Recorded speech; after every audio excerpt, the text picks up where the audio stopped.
Hey everybody, it's Jake Tapper from State of the Union on CNN and factcheck.org, and this week we're going to take a look at a claim. It might seem like it was ages ago, but really it was just a few days ago when the Department of Homeland Security Secretary Kirstjen Nielsen claimed that there was no Trump administration policy to separate children from their parents at the border. Let's take a look at the Trump administration's insistence that this policy never even existed.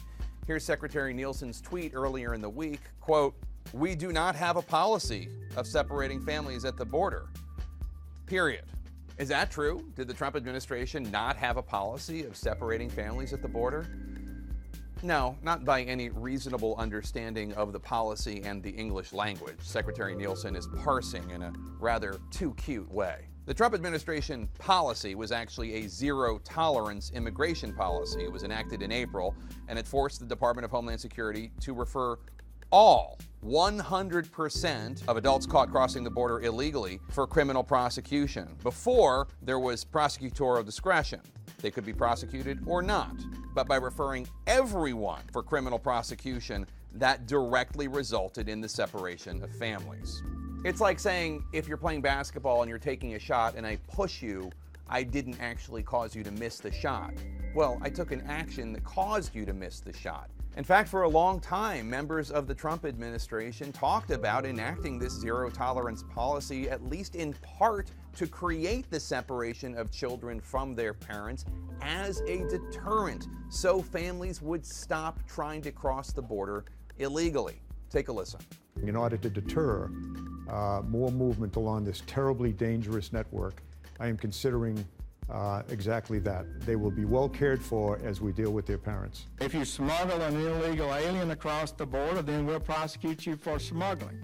If you're smuggling a child, then we're going to prosecute you. And that child will be separated from you, probably, as required by law. Earlier in the week, Secretary Nielsen said, quote, "Congress alone can fix it."